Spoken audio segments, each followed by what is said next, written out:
سے غسل میت. اچھا اس کے اندر ایک بات اور بتا دوں کہ ضروری نہیں کہ اس کے اندر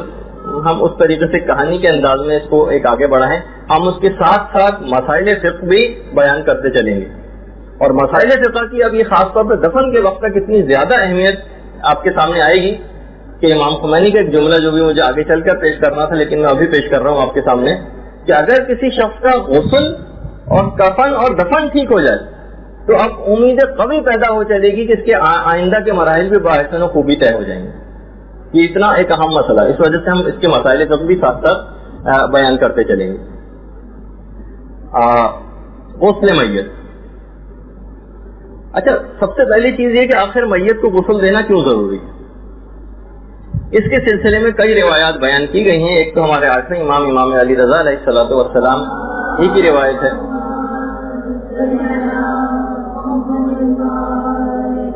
امام نے فرمایا کہ اصل میں اس کو غسل دینے کی وجہ میت کو یہ ہوتی ہے کیونکہ موت سے پہلے اتنے امراض کے اندر اور آلودگیوں کے اندر انسان گرفتار ہوتا ہے. تو مرنے سے پہلے کا جو مرض تھا اس کی آلودگیوں اور جراثیم تو میں اپنے الفاظ میں کہہ رہا ہوں, یہ تو امام نے نہیں کہے. امام نے فرمایا تاکہ وہ مرنے سے پہلے والے مرض کی تمام آلودگیوں سے نجات پا جائے, پاک ہو جائے ان سے. اس وجہ سے غسل کو رکھا گیا. اور امام فرماتے ہیں یہ بھی اچھا نہ تھا کہ وہ بغیر طہارت کے ملائکہ اور اہل آخرت کے ساتھ ملاقات کرے. یہ بھی امام نے بات فرمائی. فضائل الشیعہ میں شیخ عملی نے امام کی اس روایت کو نقل کیا. اور ہمارے پانچویں امام سے بھی یہ روایت ہے کہ باقاعدہ پانچویں امام کہتے ہیں کہ حضرت موسیٰ نے اپنی مناجات میں, ایک بڑی مناجات کے سلسلہ حضرت موسیٰ کی, حضرت موسیٰ نے اپنی مناجات میں پروردگار عالم سے پوچھا تھا کہ پروردگارہ میت کو غسل دینے کا کیا ثواب ہے. تو پروردگار عالم نے یہ جواب دیا تھا کہ اے موسیٰ میں اس کو گناہوں سے اس طریقے سے دھو دوں گا جو شخص غسل میت دے گا جس طرح سے وہ بطن مادر سے پاک ہو کر نکلا تھا. بالکل ایک گناہ بھی اس کے ذمہ باقی نہ رہے گا. تو اتنا زیادہ اس کا ثواب ہے. اور پانچویں امام نے ایک بات اور بیان فرمائی سلسلے میں, کہا کہ جب بھی کوئی شخص کسی مومن کو غسل دے تو اس کو کروٹ جس وقت وہ بدلوا رہے ہیں اس وقت ایک دعا پڑھے. یہ بھی ویسے جو مسائل فقہ کی کتاب ہے اس کے اندر دعا لکھی ہوئی ہے, اللہم ھذا بدن عبدک المؤمن وقد اخرجت روحہ منہ وفرقت بینہما فعفوک. ایک باقاعدہ ایک دعا ہے. تو جیسے کوئی کروٹ بدلواتے ہو, جس وقت کروٹ بدلوائی جا رہی ہو اس وقت اگر اس دعا کو پڑھے تو پروردگار عالم کبیرہ کے علاوہ تمام گناہوں کو فقط اس دعا کی وجہ سے تمام گناہوں کو معاف کر دے گا. اور کبیرہ گناہ تو پورے جب غسل دے کر فارغ ہوگا اسی وقت ہی تمام گناہوں سے وہ پاک ہو جائے گا. اور جی ہاں, غسل دینے والا پاک ہوگا. وہ تو اس سے پہلے ہی پاک ہو چکا, بلکہ مرنے والے کو بھی اس سے بہت فائدہ ہوتا ہے. جب بھی امام خمینی نے بھی کہا کہ اگر اس کے یہ سارے اعمال صحیح قرار پا گئے, غسل اس کا صحیح ہو گیا, اس کا کفن صحیح دے دیا گیا, اس کو دفن صحیح طور پر کر دیا گیا, اس پہ صحیح نماز جنازہ پڑھ دی گئی, تو اب اس کے آگے کے مرحلے بھی بہت آسانی کے ساتھ طے ہو جائیں گے. اور چھٹے امام یہ بھی بات بیان فرماتے تھے کہ امانت داری کا ضرور خیال کرو مردے کو غسل دیتے وقت. اگر کوئی شخص امانت داری کا خیال کرے مردے کو غسل دیتے وقت تو امام فرماتے تھے کہ اس کے تمام گناہ معاف ہو جائیں گے. اچھا بالکل یہی والی روایت پیغمبر اسلام سے بھی, پیغمبر اسلام نے بالکل یہی روایت امام کی بیان کی, ساتھ میں ایک جملے کا اضافہ البتہ اور ہے. جب پیغمبر اسلام سے پوچھا گیا کہ یا رسول اللہ یہ بتائیے کہ امانت داری سے کیا مراد ہے, کہا جو کچھ بدن پر دیکھے کسی دوسرے کو نہ بتائے, یہ ایک امانت داری. اچھا مزید فرمایا نہیں پیغمبر اسلام نے, جو پیغمبر اسلام کی جو اصل میں روایت ہے وہ اس طرح سے آگے بڑھتی ہے کہ اگر وہ میت کے اعضاء کو نہ ڈھانپے, امانت داری یہ ہے کہ میت کے اعضاء کو ڈھانپے, اور اگر پیغمبر فرماتے ہیں کہ اس نے میت کے اعضاء کو نہیں ڈھانپا یا اس کے پرائیویٹ پارٹ میں سے کوئی چیز نمایاں ہو گئی تو اس نہ صرف یہ کہ اس کو کوئی ثواب نہیں ملے گا بلکہ پروردگار دنیا اور آخرت میں لوگوں کے سامنے ان کے عیبوں کو ظاہر کرے گا. اس شخص کے عیبوں کو ظاہر کرے گا جو غسل دے رہا ہے. یعنی دیکھیے اتنی زیادہ ان تمام مسائل کی باریکیوں کا غسل کے اندر بھی خیال رکھنا پڑے گا اور کفن دفن میں بھی خیال کرنا پڑے گا, کیونکہ یہ ساری چیزیں بہت زیادہ, ایک تو اس کو بہت فائدہ پہنچانے والی ہیں, خود آپ کا بہت فائدہ ہے, لیکن یہ کہ اگر ان میں مسائل کا خیال نہیں کیا اور جان بوجھ کر لاپرواہی سے کام لیا تو دنیا اور آخرت میں خدا اس کے عیبوں کو ظاہر کر دے گا, یہ خمیازہ اس کو بھگتنا پڑے گا. اچھا اب دیکھیے اتنا عظیم ثواب ہے یہ غسل دینا میت کو کہ اس سے ساری زندگی کے گناہ معاف ہو جاتے ہیں. اپنی انسان پچھلی زندگی کا سوچے اور اس کے گناہوں کا سوچے تو کتنا زیادہ وہ پریشانی کے اندر مبتلا ہوتا ہے. اچھا مومنین کے درمیان بہت سے علاقوں کے اندر سے کمپٹیشن ہوتا ہے باقاعدہ, لوگ مرنے والے کو غسل دینے کے لیے اپنے ناموں کو نوٹ کرواتے ہیں. کتنے غسل خانے کراچی کے اندر رہتے ہیں, خاص طور پہ میں نام لے کے بھی ذکر کروں, محفل مرتضیٰ کا جو غسل خانہ ہے, کاروباری افراد, گھر کی عورتوں کا اگر غسل دینے کی باری آتی ہے, انہوں نے باقاعدہ پوری لسٹ بنائی ہوئی, اور جب کوئی مردہ آتا ہے تو جس کا نمبر ہوتا ہے اس دن غسل دینے کا, اس دن اس کو فون کر کے باقاعدہ اطلاع کی جاتی ہے. وہ اپنے آفس کو چھوڑتے ہیں,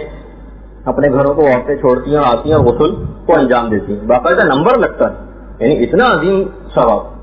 باقاعدہ. یعنی میں اب ظاہر اپنا پرسنل بھی آپ کو ایک وہ بتاؤں, خاص طور پہ کبھی میں اگر انچولی کی مسجد میں جانا ہوتا ہے تو ایک شخص کو دیکھ کے میں بہت ہی زیادہ رشک کرتا ہوں اور بڑی رشک بھری نگاہوں سے اس کو دیکھتا ہوں. وہ یہاں کا غسال جو محمد حسین, وہ اور اس کی بیوی دونوں 18,000 کے قریب اب تک مردوں کو غسل دے چکے ہیں, اور بالکل صحیح مسائل فقہ کے تحت. انتہائی دیندار اور متدین اور متقی و پرہیزگار شخص, جس کو چلتا پھرتا دیکھ کر ایک جنتی شخص کو دیکھنے کا گمان ہوتا ہے. تو آپ کو بھی ایک مشورہ یہی ہے میرا کہ خدا کے لیے آپ بھی اپنا ایک گروپ بنانے کی کوشش کریں. اس طرح کی بہت ساری چیزیں ایسی ہیں جو بالکل نیگلیکٹڈ ہیں. یعنی اگر کسی وقت یعنی ایسی صورتحال بھی انچولی کے اندر پیش آئی ہے کہ کسی وجہ سے اس محترم شخص کی محترم زوجہ اگر کبھی غسل دینے کے قابل نہ تھی تو کوئی عورت بھی ایسی اویلیبل انچولی کے اندر نہیں تھی کہ جو کہ آتی, پھر مردوں کو کچھ جاننے والا, جو مسائل کو جاننے والے کچھ مردوں کو بلایا گیا اور اس نے بہرحال پردے کے پیچھے سے جا کر, اور جب بلکہ شاید یہ کہ محمد حسین یا تو نہیں تھے جو مجھ تک بات پہنچی تھی, کہ بہرحال اس نے پردے کے پیچھے سے جا کر لوگوں کو بتایا کہ بھائی اس طریقے سے غسل دینا ہے. تو اب آپ اس سے اندازہ لگائیے نا کہ کس طرح سے کتنی زیادہ معاشرے کے اندر ان تمام چیزوں کی کمی. یعنی اگر کوئی میت یہاں پر پڑی ہوئی ہو اور کوئی غسال جو باقاعدہ جو غسال کے فرائض انجام دینے والے ہیں وہ اگر موجود ہوں تو کوئی شخص ایسا نہیں کہ جس کو اس کی معلومات ہو. دیکھیے بہت سارے آپ میں سے مجالس بھی پڑھتی ہیں, مجالس کا سلسلہ ایک اپنی جگہ پر بالکل ایک علیحدہ ہے,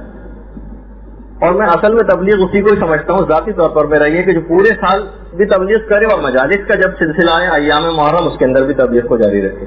ہاں البتہ صرف پورے سال آپ خاموش بیٹھی رہیں اور اس کے بعد جب ایام اعضاء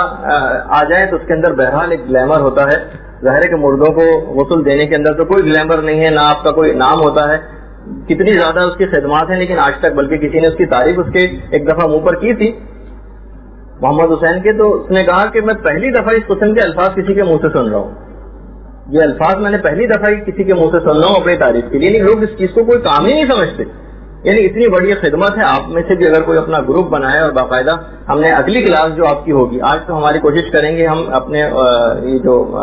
مرحلہ ہے غسل میت کا, غسل مس میت کے احکام کے بعد کچھ کفن کے احکام بیان کریں گے, اور انشاءاللہ جو ہماری اگلی کلاس ہوگی اس کے اندر آغا اصغر جو کہ بہت ماہر ہیں اور ایک موبائل کفن سروس بھی وہ چلاتے ہیں, بلکہ غسل کفن دفن سب, بلکہ مثلا کفن کی زیادہ ان کی مہارت ہے, وہ انشاءاللہ اگلی کلاس میں آئیں گے اور آپ کو کفن کس طریقے سے دیا جاتا ہے اس کی پریکٹیکل کلاس آپ لوگوں کے لیے ہم کوشش کر رہے ہیں ارینج کرنے کے لیے. تو آپ میں سے کوشش کریں کہ کچھ ایسے لوگوں کا گروپ بنے, ایسی خواتین کا گروپ بنے جو معاشرے کے اندر کام کرے. معاشرے کے اندر کتنی ہی ایسی چیزیں کہ جو بالکل اس وقت تشنا ہے, جس کے اندر کام کچھ بھی نہیں ہوا, اور اس کے اندر اس کو چھوڑیے کہ ظاہر ہے کہ میں نے پھر وہی کہا کہ ایام اعضاء کی جو مجالس ہوتی ہیں بہرحال اس کے اندر تو کافی بڑی تعداد کے اندر ذاکرات پہلے سے آئی ہوئی بھی ہیں اور اچھی مجالس پڑھنے والی بھی ہیں, تو کیوں نہ کچھ ایسے موضوعات کی طرف آپ توجہ دیں گے جس پر کسی نے بھی کوئی توجہ نہیں دی. اچھا اب بہرحال ہم موضوع سے متصل ہو جاتے ہیں. بہرحال میں نے ایک مشورہ آپ کی خدمت میں پیش کیا ہے, اور خاص طور پہ جو سینئر طالبات ہیں, امید مجھے کم ہے کیونکہ پہلے بھی انہوں نے کون سے اتنے مشوروں کو مانا ہے ہمارے, لیکن یہ کہ بہرحال ہمارا کام تو بتا دینا ہے اور عمل کرنا نہ کرنا ان کے اوپر ہے. اچھا اب بہت ساری روایت کے اندر ہم چونکہ غسل میت کی بات بیان کر رہے ہیں کہ خود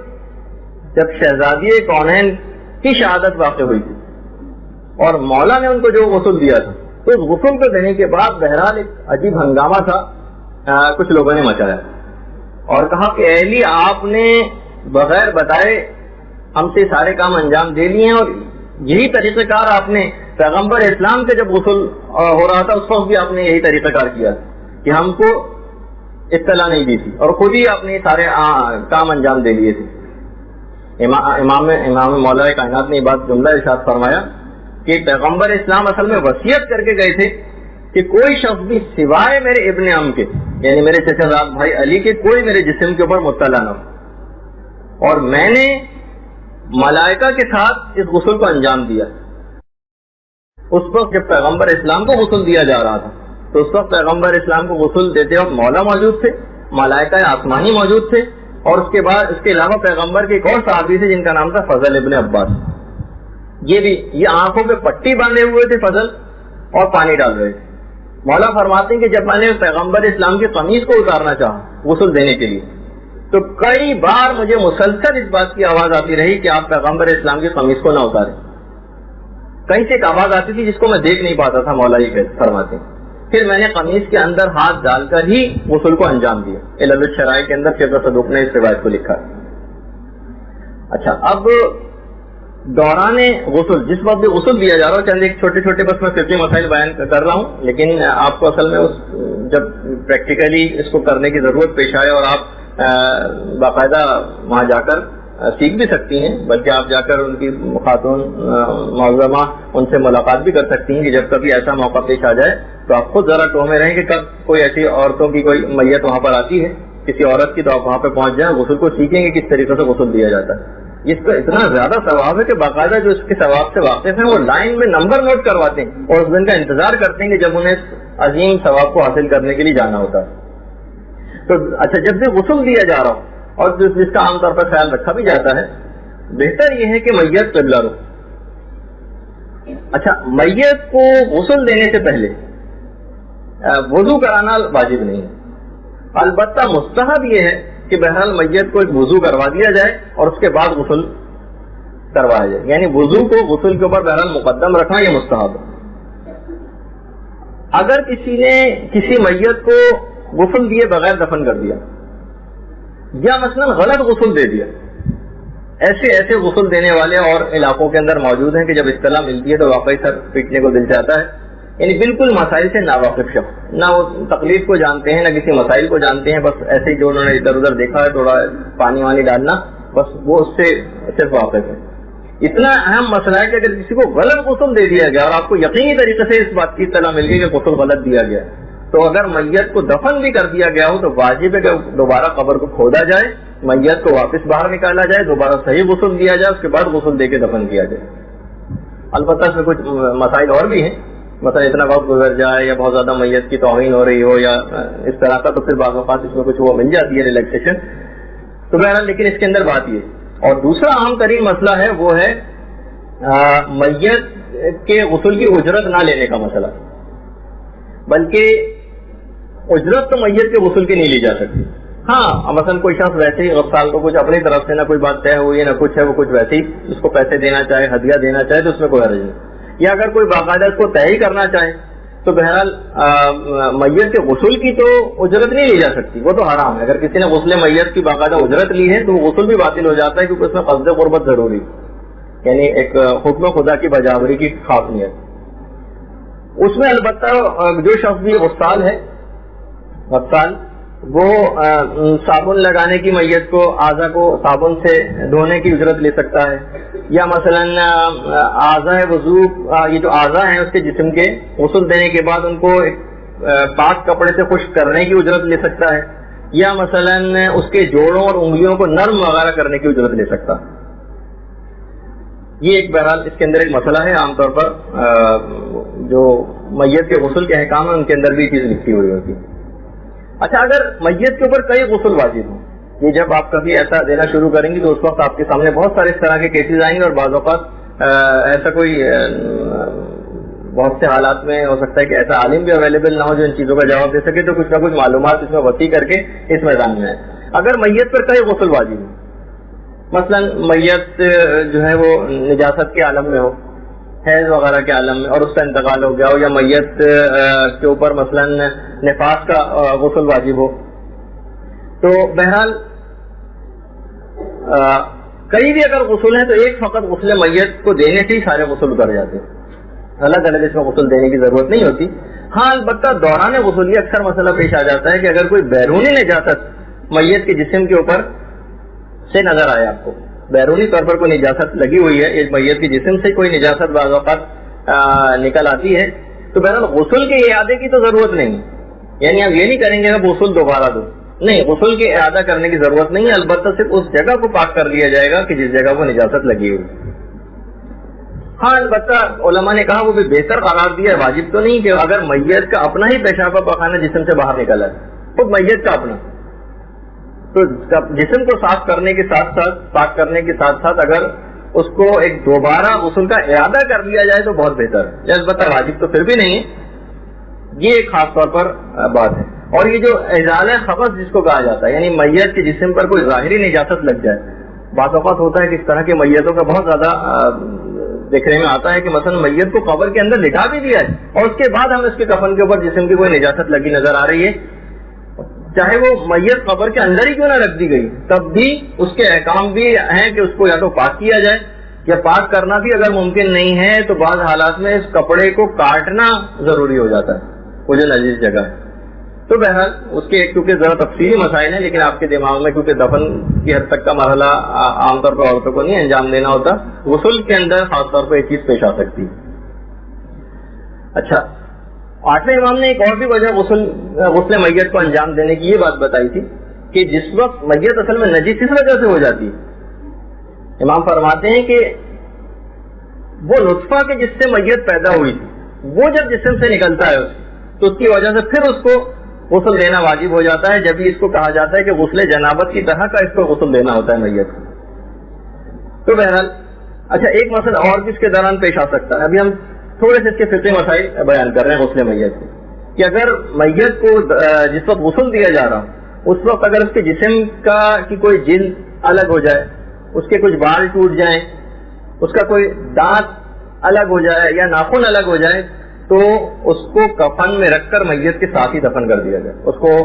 پھینکے وغیرہ نہیں کسی جگہ, بلکہ اس کو سنبھال کے رکھ لیں اور اس کو ساتھ ہی دفن کریں. بلکہ ایک روایت میں شاید جب دفن کا موقع پیش آئے گا اس وقت شاید اس کا دوبارہ تذکرہ کروں گا, تو خود امام معصوم کا جب اپنا دانت زندگی میں ٹوٹا تھا تو اپنے بیٹے کو بلا کر کہا تھا, جو اگلے امام معصوم تھے, کہ اس کو سنبھال کر رکھو, جب میں مر جاؤں تو میرے ساتھ اس دانت کو قبر میں ساتھ دفن کرنا. تو اس طرح کی عام زندگی کی بہت ساری ایسی چیزیں ہیں کہ انسان اس کو سنبھال کے رکھ سکتا ہے. ہم دفن کے وقت بہت ساری تفصیلات بتائیں گے کہ ساتھ کیا کیا چیزیں دفن ہو سکتی ہیں, اس وقت شاید اس دانت کا تذکرہ دوبارہ بھی آئے. اچھا, پھر جب میت کو مکمل طور پر غسل دے دیا جاتا ہے, وہ تو کیونکہ پریکٹیکلی آپ دیکھیں گے بھی تو آپ کو بہت ساری چیزوں کا اندازہ ہو جائے گا, میں غسل میت کا طریقہ کار نہیں بتا رہا جب, تو میت کو پاک کپڑے سے خشک کرنا یہ بھی ثواب رکھتا ہے, میت کو خشک کیا جائے. اور جس وقت آپ غسل میت دینے جا رہی ہوں اس وقت بھی زیادہ بہتر ہے اور ثواب کی بات یہ کہ اپنے ہاتھ کو نصف کلائی تک دھونا, یہ مستحب ہے کہ میت کو غسل دینے سے پہلے اپنے ہاتھ کو آدھی کلائی تک پہلے سے دھو لیا جائے. اور میت کی جب قمیض اس وقت اتاری جائے, یعنی روایتوں کے اندر یہ بھی تذکرہ آیا ہے اس کا, اور اسی سے علماء نے مسئلہ بھی نکالا ہے کہ میت کی جس وقت قمیض اتاری جاتی ہے غسل کو دیتے وقت, تو میت کی قمیض کو پاؤں کی طرف سے اتارا جائے کھینچ کے, چاہے اس میں وہ قمیض پھٹی کیوں نہ جائے. یہ ایک مسئلہ ہے, یہ خیر واجبات کا تو مسئلہ نہیں ہے, البتہ مستحبات کا, کہ میت کو نیچے کی طرف سے یعنی اوپر کی طرف سے جس طرح سے قمیضیں عام طور پہ اتاری جاتی ہے, سر کی طرف سے وہاں سے نہ اتارا جائے, بلکہ قمیض کو نیچے کی طرف سے کھینچ کے اتارا جائے, چاہے وہ قمیض پھٹی کیوں نہ جائے. ہاں البتہ اگر قمیض کے پھٹنے کا بہت امکان ہو تو بہتر ہے کہ ورثہ سے پہلے اس کی اجازت لے لی جائے، ورثہ سے. لیکن بہرحال ایک ثواب کا کام ہے، اگر ورثہ کو بھی بتا دیا جائے کہ اس انداز سے اتارنے سے کا ثواب زیادہ ہے، چاہے قمیص پھٹ کیوں نہ جائے، اگر بہرحال ورثہ راضی ہو جائے تو اس میں کوئی حرج نہیں. مستحب یہ ہے کہ انسان اپنے غسل کے لیے، یعنی اتنا زیادہ موت کو اپنی یاد انسان کو کرنا چاہیے کہ خود اپنے غسل کے لیے سدر، یہ جو جس کو بیری کہا جاتا ہے، اس کو، بیری کے پتوں کو اور کافور کو تیار کرے، تیار رکھے. پیغمبر اسلام جب بھی کبھی غمگین ہوتے تھے، جس کو میں تھوڑا سا انگریزی لفظ استعمال کر دیا جائے، ڈپریشن کی حالت میں ہوتے تھے، پیغمبر اسلام کے ساتھ بھی ہوتا تھا، بہت سے موقعوں کے اوپر بہت غمگین ہوتے تھے، تو پیغمبر اسلام بیری کے پتوں سے اپنے سر کو دھوتے تھے. یہ ایک اہم بات ہے جو روایت کے اندر لکھی ہوئی، اور یہ بھی روایت کا جملہ ہے، فَأَمَرَهُ جِبْرَائِیل أَن يَغْسِلَ رَأْسَهُ بِالسِّدْرِ. جب بھی کبھی پیغمبر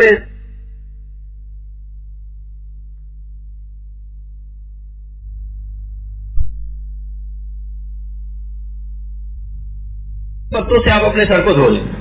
تو اس سے پیغمبر کا حزن و ملال جو ہے وہ زائل ہو جاتا تھا. تو بہرحال اگر ہم بھی ایسا کر کے دیکھیں کبھی، آپ جیسے کہ روایت کے اندر ذکر ہے. البتہ اتنا ایک موقع سے فائدہ اٹھاتے ہوئے ایک بات اور بتا دی جائے، علماء کا سب کا کہنا یہ ہے کہ طب معصومین کے حوالے سے جتنی بھی طب امام صادق ہے، طب امام رضا ہے، اور مختلف طب نبوی ہے، اور بہت ساری آپ کے پاس کتابیں بھی اویلیبل ہوں گی، زیادہ تر جتنی بھی روایتیں طب معصومین کے حوالے سے علماء نے وہ ضعیف قرار دی. اچھا، پیغمبر اسلام کی بات بھی ارشاد فرماتے تھے کہ میت اپنے غسل دینے والے کو، اپنے کفن دینے والے کو، قبر میں اتارنے والے کو پہچانتی. یعنی جس وقت جتنا بھی غسل دیا جا رہا ہوگا اور آپ جس میں پارٹیسپیٹ کر رہے ہوں گے اپنے کسی رشتہ دار کے غسل میں، کسی قریبی عزیزہ کے غسل میں، تو میت آپ کو مکمل طور پر پہچانتی ہوگی. سو جیسے کہ ہم اس سے پہلے کی گفتگو میں عرض کر چکے ہیں کہ وہ سب کچھ دیکھ رہی ہوتی ہے اپنی آنکھوں سے، اور جو بھی اس وقت مکالمے بھی آپ یہ جو کچھ کہہ رہی ہوں گی، جو کچھ سب اپنی آنکھوں سے دیکھ رہی ہوگی، سب کچھ سن بھی رہی ہوگی، سب سمجھ رہی ہوگی. ہاں، اس میں ایک مسئلہ اور بتا دیا جائے، حتیٰ کہ میت اگر غیر شیعہ مسلمان کی ہو تو بھی اس کو غسل دینا ضروری. البتہ اس میں اکثر علماء نے احتیاط واجب لگائی کہ اس کو اپنے لحاظ سے ہمارا جو اپنا مسلک ہے اس کے مطابق، اور خود اس کے اپنے مسلک کے مطابق بھی غسل دیا جائے. احتیاط واجب کے طور پر دونوں طریقوں کو، یعنی دونوں غسلوں کو جمع کیا جائے گا. پہلے کسی کا بھی دیا جا سکتا ہے، ان دونوں میں سے کسی میں کوئی تقدیم اور تاخیر نہیں ہے، کسی بھی کو بھی پہلے دے سکتے. البتہ یہ احتیاط واجب کے طور پر کہ دونوں ہی دیے جائیں اگر کسی غیر شیعہ مسلمان کی میت ہے. حتیٰ کہ اس کے اندر یعنی تھوڑا سا آگے بڑھ کر بھی ایک مسئلہ بیان کر دیا جائے. اکثر جب یہ مسئلہ پیش آتا ہے تو لوگ بڑے تذبذب کا شکار ہو جاتے ہیں، سنی سنائی باتوں کی طرف ان کا دھیان زیادہ ہوتا ہے. حتیٰ کہ جو ناجائز اولادیں پیدا ہوتی وہ بھی اگر مسلمان کی ہیں تو بھی اس کو غسل دینا ضروری. حتیٰ کہ 4 ماہ سے کم اگر ساقط شدہ بچہ ہے اس کو تو خیر غسل دینے کی ضرورت نہیں ہوتی ہے. 4 ماہ سے جس کی عمر کم ہو، 4 ماہ سے مراد یہ کہ جو پیٹ کے جو 4 ماہ ہوتے ہیں ماں کے، اس سے اگر 4 ماہ سے کم ہے، یعنی پیدائش کے بعد 4 ماہ والا بات نہیں ہو رہی، یعنی ساقط شدہ بچہ کہ جس کی 4 ماہ سے اگر کم عمر ہے اس کی، تو اس کو پھر غسل نہیں دیا جاتا، پھر اس کو ایک پاک کپڑے کے اندر لپیٹ کے بس دفن کر دیا جاتا ہے. اور اگر 4 ماہ سے زائد ہو تو پھر غسل وغیرہ دینے کی اس کو ضرورت پیش آتی. حتیٰ کہ اچھا یہ بھی مسئلہ بہت زیادہ پیش آ جاتا ہے، اور اکثر یہاں کی جو مسجد ہے چولی کی اور مختلف جگہوں پہ بھی یہ مسئلہ پیش آیا، اور لوگ اس کے اندر سنی سنائی ایک بات کے اوپر زیادہ عمل کرنے لگتے ہیں کہ ایسے افراد کے متعلق کی بات ہو جاتی ہے اکثر لوگ کہ جو لوگ خودکشی کرتے ہیں ان کے لوگ اکثر نماز جنازہ نہیں پڑھتے. یہ بات یاد رکھ لیجئے کہ غسل و کفن دفن اور نماز جنازہ ایسے افراد کی بھی واجب ہے کہ جنہوں نے خودکشی کی. لوگ عام طور پر مسکنسیپشن ہے کہ خودکشی کرنے والے کی نماز جنازہ لوگ نہیں پڑھتے. اچھا اگر کبھی ایسا ہو جائے، یہ آج کل مورد اطلاع ہوا بھی مسئلہ کہ دیکھیے میت کے کو غسل دینا بھی واجب ہے، کفن دینا بھی، تو بہرحال کفن اس کو دینا ضروری ہے یا پہنانا ضروری ہے، اس کے علاوہ نماز جنازہ اس کی پڑھنی ضروری ہے. اور اس طرح سے اچھا اس میں سے اگر کچھ چیزیں انجام نہ پا سکیں، یہ جتنی بھی آپ کے سامنے میں نے واجبات پیش کی، تو جتنا بھی ممکن ہو کم سے کم وہی جو چیزیں ممکن ہے وہی انجام دے لیں. ایک دم سے بہت زیادہ جب زلزلے کے متاثرین اتنی بڑی تعداد میں اموات ہوئی، لوگ نیچے دب گئے، اب کس طرح سے ان کو غسل دیا جائے، کس طرح سے ان کو کفن پہنایا جائے، کس طرح سے ان کی نماز جنازہ پڑھی جائے. تو اس میں مسئلہ ہے کہ جتنی بھی چیزیں ممکن ہو کی جا سکنی وہ تو کی جائیں، جو کی جانی پاسبل ممکن ہو ان کو تو آپ انجام دیں. مثلا اگر غسل دینا ممکن ہے تو غسل دے دیں، اگر مثلا کفن موجود نہیں تو کفن کے بغیر ہی دفن کر دیا جائے، یا مثلا دفن کرنا اگر پاسبل نہیں لیکن نماز جنازہ پڑھنی پاسبل ہے تو کم سے کم نماز جنازہ پڑھ دی جائے. یعنی یہ نہیں ہے کہ اگر کوئی ایک چیز نہ ہو تو اس کے بعد سب چیزیں جو ہیں وہ ہم یہ سوچیں کہ نہیں اب کچھ کرنے کی ضرورت نہیں. نہیں وحشت قبر کی کہنا چاہ رہے ہیں، جی ہاں وحشت قبر کی نماز اس کے باوجود بھی ہوگی. یہ جب ہم وحشت قبر میں جائیں گے تو اس وقت خاص طور پہ جب فشار قبر اور میت کو قبر کے اندر لٹا دیں گے، اس وقت کے جب احکامات بیان کریں گے نا تو اس وقت اس بات کی تفصیل آئے گی کہ بہت سے لوگ ہیں جن کو دفن ہونا بھی نصیب نہیں ہوتا، بہت سے لوگ ایسے ہیں کہ ان کی راکھ ہوا میں بکھیر دی جاتی، ان کو کیسے فشار قبر ہوتا ہے اس کی ہم ایک تفصیل بیان کریں. جیسے وہ پتہ نہیں، مجھے تو شعر تو یاد نہیں، کسی شاعر نے یہ کہا ہے کہ جو لوگ زیادہ ہاتھ کی لکیروں پہ یقین کرتے ہیں ان کے متعلق کسی شاعر پر مفہوم یہ تھا، شعر تو میں بھول گیا، کہ ان لوگوں کی بھی تقدیریں ہوتی ہیں جن کے ہاتھ نہیں ہوتے. تو بعض اوقات یہ بھی ہوتا ہے کہ یعنی چاہے وہ اس کا جسم بھی اگر کسی کا نہ رہے تب بھی اس کے اوپر فشار قبر ہوتا ہے. اچھا پھر فشار ہوتا کیا ہے؟ ہمارے دماغ میں یہ ویسا تصور ہے فشار کا، وہ بھی ہم بتائیں گے آپ کو کہ مومن کو فشار کیا ہوتا ہے. اچھا جیسے کہ ہم نے ایک دفعہ شہید کا متعلق بتایا تھا کہ اس کو موت کے وقت فقط ایک چیونٹی کے کانٹے کے برابر تکلیف ہوتی، یعنی فشار. البتہ ابھی آپ نے بیچ میں اس میں ذکر چھیڑ دیا، لیکن ہم اپنے بہتر ہے کہ اس کو اپنے موقع ہی پر بیان کریں کیونکہ اس کی ایک الگ تفصیل بہرحال ہوتا ضرور ہے ان کے ساتھ. اچھا اگر کبھی جسم کے کچھ جسم کا کوئی ٹکڑا جدا ہو جائے، مثلا اگر گوشت تو موجود ہو لیکن اس میں ہڈی نہ ہو، مثلا بہت ساری ایسی چیزیں ہو سکتی ہیں کہ گوشت موجود ہے یعنی گوشت کٹ کے گر گیا اور ہڈی اپنی جگہ پہ موجود رہی ہے، اس کے ساتھ ہڈی نہیں ہے گوشت کے ساتھ، تو اس کو تو فقط کپڑے میں لپیٹ کر دفن کر دینا چاہیے. کبھی ایسا نوبت آ جائے یعنی اس میں کچھ بھی واجب نہیں، یہ نہیں کہ اب ہم اس جسم کا جو کٹا ہوا گوشت ہے اس کے اوپر وہ اس کو غسل دے رہے ہیں، اس کو کفن پہنا رہے ہیں، نماز جنازہ وغیرہ پڑھ رہے ہیں، اس کی کوئی ضرورت نہیں. ہاں البتہ گوشت بھی ہو اور ہڈی بھی ہو تو اس کو پھر غسل دے کر کپڑے میں لپیٹ کر دفن کر دیا جائے. البتہ نماز جنازہ اس کی بھی نہیں پڑھی جاتی. اچھا اب ایک بس مسئلہ اس کے اندر اور بیان کر دیا جائے، وہ ہے محرم جو حالت احرام ہو اس کا جو غسل ہوتا ہے، جو حالت احرام میں ہو اور اس میں وہ شخص انتقال کر جائے. بس ایک ٹیکنیکل سے ایک مسئلہ ہے کیونکہ یہ آپ کو بس بیان کر دیا جائے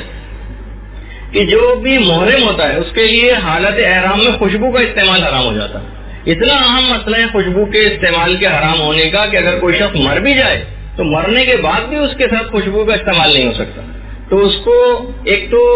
آب کافور سے جو غسل دیا جاتا ہے، جو 3 غسل میت کو دیے جاتے ہیں اس میں آب کافور کا بھی غسل ہوتا ہے. ایک تو اس میں کافور نہیں ملایا جائے گا بلکہ خالص پانی سے ہی اس کا غسل ہوگا، یعنی 2 غسل خالص پانی کے ہوں گے کافور کی جگہ، کیونکہ خوشبو کا استعمال حرام ہے. اور جی جو محرم ہو یعنی جو شخص انتقال کر گیا ہے حالت احرام میں، اس کا انتقال ہو گیا، عمرے کا اس نے احرام باندھا ہوا تھا یا حج کا احرام باندھا ہوا تھا، ابھی میں اس کی تھوڑی سی تفصیل آگے چل کر بیان بھی کرنے والا ہوں. ایک تو کافور کے پانی سے اس کا غسل نہیں ہوگا، خالص پانی سے ہوگا. دوسری یہ کہ اس کے اعضاء سجدہ پر کافور ملا بھی نہیں جائے گا، یعنی میت کو حنوط نہیں کیا جاتا. اس کے بھی حنوط کے مسائل بھی ہم بیان کریں گے. تو بہرحال اس کو کیونکہ کوئی کسی کی خوشبو، پھر ایک لوگ سوال پوچھتے ہیں، وہ ہم کفن کے جب موضوع آئے گا اس کے اندر بھی اس کو لے کر آئیں گے کہ کیا میت کی کفن کو ویسے خوشبو لگائی جا سکتی ہے؟ ہمارا دل چاہ رہا ہے کہ عطر وغیرہ اس کے اوپر لگا دیں، پرفیوم چھڑک دیں تاکہ اس میں سے خوشبو آئے. تو بہرحال اس میں ہم خوشبو کی تفصیل بیان کریں گے کون سی خوشبو میت کو لگائی جا سکتی. اچھا جو شخص بھی عمرہ کر رہا ہو، اب دیکھیے تھوڑے سے میں نے کہا تھا نا خشک مسائل اس کے اندر آ جائیں گے لیکن اہم مسئلے ہیں. جو شخص بھی عمرہ کر رہا ہو اور تقصیر کرنے سے پہلے اس کا انتقال ہو جائے، اس کو اسی انداز سے غسل دیا جائے گا جو ابھی آپ کے خدمت میں ہم نے پیش کیا. یا اگر حج کر رہا ہوں اور صحیح کرنے سے پہلے اس کا انتقال ہو جائے. لیکن بہرحال اس کی تفصیل کو آپ چھوڑیے کیونکہ یہ جب ایسا کوئی اتنا زیادہ یہاں کا بہرحال اتنا مسئلہ پیش نہیں آتا. جو لوگ جن لوگوں کے ساتھ پیش بھی آتا ہے وہ اس وقت وہیں حج کے موقع پر موجود ہوتے ہیں, وہ وہیں غسل اور کفن دفن ان کا کیا جاتا ہے. اچھا اس میں ایک بات اور بتا دی جائے بس, کیونکہ بہت سے اس میں آپ کے دماغی ذرا جلا ہوتی ہے کہ مرد اگر ہے تو حالت احرام میں اس کا اپنے سر کو چھپانا حرام تھا, تو اس کا سر تو چھپا سکتے ہیں محرم کا, صرف خوشبو لگانے کا مسئلہ ہوگا. یعنی یہ فقط محرم کے لیے والا مسئلہ ہے کہ اس کے لیے خوشبو کا استعمال حرام. مثلا اگر کوئی عورت عدہ وفات کے اندر اگر انتقال کر جائے تو اس کے لیے بھی زینت کرنا اور خوشبو لگانا حرام تھا, کیونکہ خوشبو بھی بہرحال ایک زینت کے اندر آتی. کسی عورت کے شوہر کا انتقال ہو جائے تو اس کے اوپر جو 2 واجبات ہیں اس کے اندر ایک تو دوسری شادی نہ کرے اور دوسرا یہ کہ وہ کوئی زینت نہ کرے. یہ زینت کرنا حرام, مثلا لپسٹک لگانا اور میک اپ کرنا, کوئی بھی ایسی چیزیں کہ جو زینت کے اندر شمار ہوتی ہیں اس کے اندر خوشبو لگانا بھی شامل ہو جائے گا. تو اگر کوئی عورت عدہ وفات میں انتقال کر رہی ہے تو اس کے مرنے کے بعد یہ نہیں کیونکہ اس نے عدہ وفات میں انتقال کیا ہے اس وجہ سے اس کو خوشبو نہ لگائی جائے یا اس کو کافور کے پانی سے غسل نہ دیا جائے یا اس کو ہنوط نہ کیا جائے. نہیں, یہ فقط محرم کا مسئلہ اور کسی کا مسئلہ نہیں. یا مثلا مردوں پر بھی بعض حالات میں مثلا کوئی شخص اعتکاف کی حالت میں تھا, اس کے لیے بھی خوشبو کا استعمال حرام تھا. تو خوشبو کا استعمال اگر حرام بھی تھا مرد کے لیے حالت اعتکاف میں اور اسی کے اندر اس کا انتقال ہو گیا تب بھی اس کے ساتھ یہ والا مسئلہ نہیں ہوگا اور اس کو یہی شمار کیا جائے گا, ایک عام شخص کی طریقے سے اس کو غسل دیا جائے گا. یعنی یہ والا جو مسئلہ ہے کہ آب کافور سے غسل نہ دیا جائے یا مثلا اس کو ہنوط نہ کیا جائے یا فقط اور فقط محرم کے لیے جو حالت احرام میں انتقال کر گیا.